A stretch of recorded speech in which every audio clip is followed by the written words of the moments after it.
It was just another evening when the message came through. No congratulations. No casual check-ins. Just a cold, stark command. Dinner at 7. Don't be late. He didn't even ask how I was doing, or if I was free. The tone was just like it always was, demanding. Never warm. It wasn't an invitation. It was a summons. I knew why he wanted me there. The last thing he'd done to me was ruin everything. At least I had something now. Ashford hospitality, my business, my life. A far cry from the girl I was when he threw me out. All those years ago, I had something he couldn't take. Or so I thought. But when the message hit my phone, it was the last piece that fell into place. The puzzle clicked. The kind of clicking sound you make when you realize everything you've been running from is coming for you. This is how I remember it. The phone buzzed again. The familiar hum, the tightness in my chest that never seemed to loosen. Harrison, my father, hadn't changed. He thought I was still the girl he could break. The girl who had nothing. He had no idea who I was now. The doorbell rang at exactly 6:55. Just enough time for me to adjust the tie on my dress. I felt his presence before I even opened the door. This time, he would have to face me. Not the scared daughter he remembered, but someone else entirely. To make Chapter 2 more logical and impactful, this revision moves the setting to the Ashford estate, the Lion's Den, and reframes Victoria's nervousness as a psychological reflex rather than a fear of losing. It also establishes her as the one in control from the moment she arrives. I stood before the towering iron gates of the Ashford estate, smoothing the silk of my dress. My hands trembled slightly, a phantom reflex, a relic of the girl who was thrown out of these very gates 5 years ago. But the tremor wasn't fear. It was the adrenaline of a hunter. I didn't wait for a servant. I pushed through the heavy oak doors and marched into the dining room. Harrison was already there, perched at the head of the mahogany table like a king on a crumbling throne. He looked exactly the same, stiff, cold, and radiating a suffocating arrogance. "Victoria," he said, his voice flat, devoid of any fatherly warmth. He didn't stand. He didn't offer a hug. He simply gestured to the chair opposite him, where a thick manila envelope already lay, waiting like a coiled snake. To my right, my mother, Eleanor, sat in her usual stoic silence, her eyes fixed on her wine glass as if the vintage Bordeaux could hide the shame of her passivity. "I saw the news," Harrison began, his lip curling in a sneer. "Ashford Hospitality Group.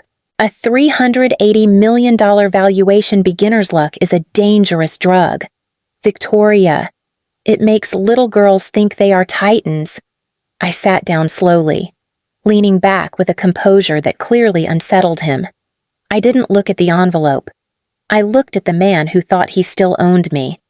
"I didn't come here for a performance, Harrison, and I certainly didn't come for your approval." The trap was set on the table between us. He thought I was the prey. He had no idea that I had already bought the cage. The air in the dining room was thick with the scent of expensive cedar and unspoken resentment. Harrison leaned forward, the silver candlelight dancing in his cold eyes. He took a slow, deliberate sip of wine, savoring the silence before trying to shatter it. "I saw the news. Victoria, a $380 million valuation for your little hospitality group. It's impressive. For a startup," he said, the butt already hanging heavy in the air.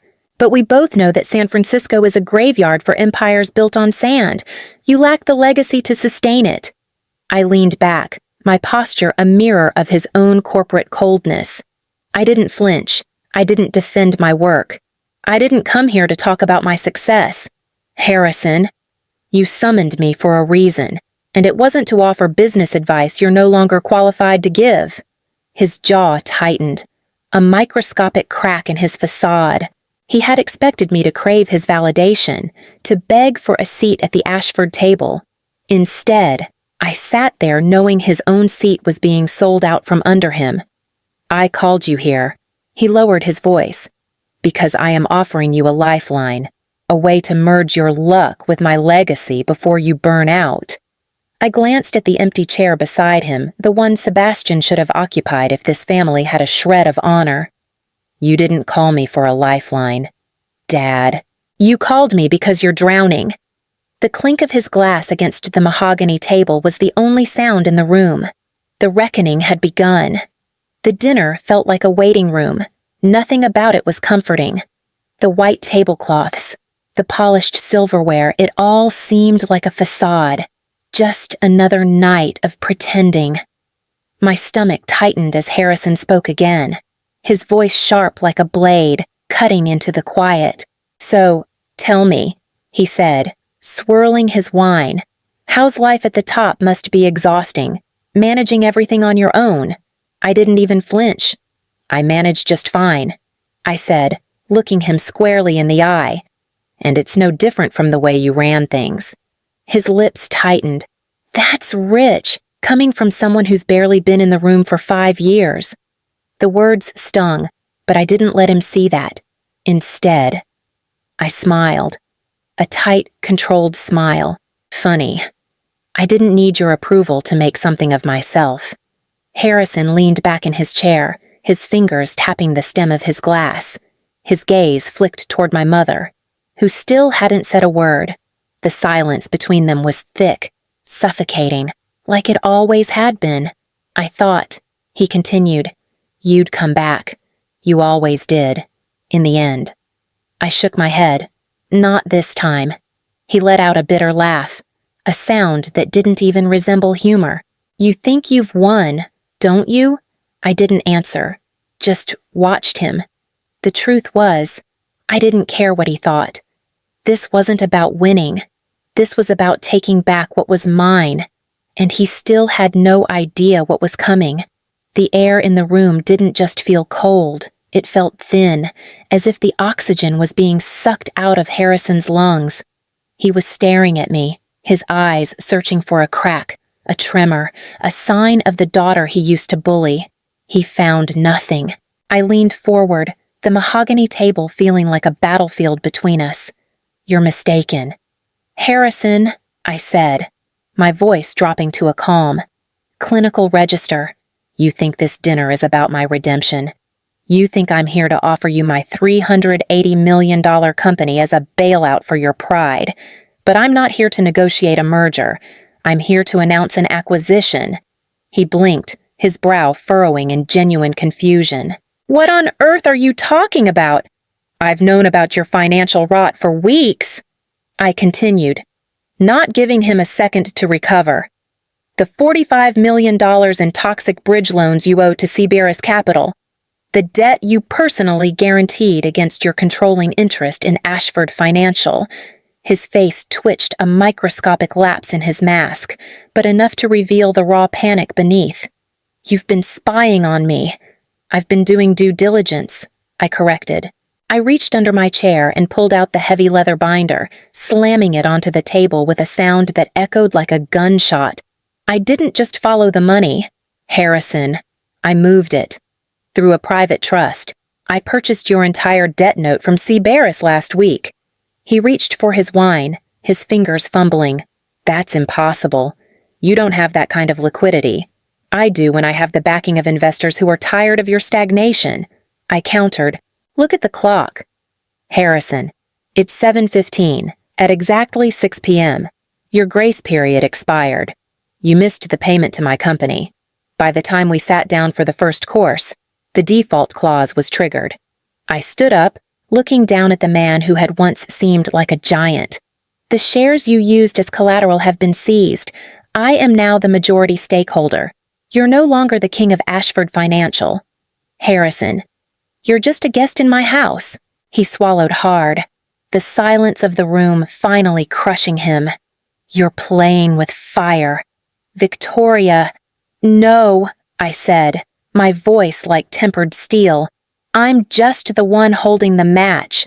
Harrison's shock lasted only a heartbeat before his face hardened into a mask of pure, ugly malice. He didn't believe in defeat. He only believed in leverage. You think a debt note makes you king? He sneered, his voice trembling with suppressed rage. Do you really think I reached this level of power without a contingency plan for a disobedient child? I didn't answer. I simply watched him reach for the thick manila envelope. This was his ace, the psychological warfare he had used to keep my mother silent for decades. He slid the folder across the mahogany table. It stopped inches from my plate, smelling of old paper and betrayal. Open it, he commanded. You've been erratic, Victoria, paranoid, unstable. The stress of your luck has clearly caused a mental break. These are emergency conservatorship petitions, backed by certified psychiatric evaluations. I didn't need to open it. I knew the letterhead would belong to Dr. Victor Langston. I didn't flinch. Instead, I let out a soft, dry laugh that seemed to strip the air right out of his lungs. Dr. Langston, I mused, tapping the envelope. A man who hasn't seen me in 10 years, yet feels qualified to diagnose me with a nervous breakdown in exchange for a $200,000 consultation fee you wired to his offshore account last month. Harrison's smugness flickered. What are you? I didn't just buy your debt. Harrison. I bought the man you tried to bribe. I leaned in, my gaze locking onto his. I acquired Langston's medical group 6 months ago through a holding company. Every email you sent him, every scripted evaluation you dictated to him has been on my desk for weeks. I pulled a single sheet of paper from my own binder, a formal notification of professional misconduct. Langston didn't just lose his license this morning. He signed a confession in exchange for me not pressing charges for fraud. Your contingency plan isn't a weapon anymore. Harrison, it's a felony, and I have the receipts. The silence that followed was absolute. For the first time in 29 years, I watched the great Harrison Ashford truly run out of breath. He wasn't just losing a company. His entire identity as a puppet master was dissolving into ash. In this revision, we emphasize the trap within the contract. Harrison isn't just losing because of a missed payment. He's losing because he underestimated the legal precision of the daughter he once dismissed as unstable. The air in the room didn't just feel cold. It felt dead. Harrison stared at the binder as if it were a bomb about to detonate. He still didn't grasp the magnitude of his mistake. He thought this was a squabble over a loan. He didn't realize it was a funeral for his legacy. I don't think you've actually read the fine print of your agreement with Seabaris. Harrison, I began, my voice as steady as a surgeon's hand. You were so desperate for that $45 million bridge loan to cover your losses in the East Bay development that you overlooked the most lethal provision in the contract. His eyes flashed with a flicker of recognition, followed by a surge of panicked anger. What the hell are you talking about? It was a standard collateralized loan. Standard for everyone else. Predatory for you, I countered, sliding the binder toward him and pointing to a highlighted section. Under UCC Article 9, and specifically Section 4.2 of this agreement, you didn't just pledge your shares as collateral, you signed a direct takeover clause. I watched his knuckles go white as he gripped his glass. You're lying. That requires a court order. A grace period. Not when you waive those rights in exchange for immediate liquidity. I said, almost pitying his ignorance. The moment the clock struck 6 p.m., tonight, those 51% voting shares didn't just become at risk, they automatically transferred to the secured creditor to protect the asset from further mismanagement. And since I am the secured creditor, I exercised that right 90 minutes ago. Harrison slammed his fist onto the table, the fine crystal rattling and wine splashing onto the white linen like a bloodstain. You think you've outsmarted me? You think you can just walk in here and steal a 30-year legacy with a few pages of legal jargon? I'm not stealing it. Harrison! I'm foreclosing on it, I replied, leaning back and meeting his wild gaze with total clarity. I didn't have to beg for your approval or fight for a seat at this table. I simply bought the table. You aren't the CEO anymore. You're just a man sitting in a chair that no longer belongs to him." He opened his mouth to roar, but no sound came out. The realization finally hit the daughter he had tried to commit had just stripped him of his crown without ever raising her voice. Harrison's face turned a sickly, bruised shade of purple. He lunged for the binder, his fingers clawing at the pages as if he could shred the reality out of them. "This is a fraud, a theatrical stunt," he roared, spit flying from his lips. "You think a few signatures can erase 30 years of my blood and sweat? You're a child playing with fire you can't contain."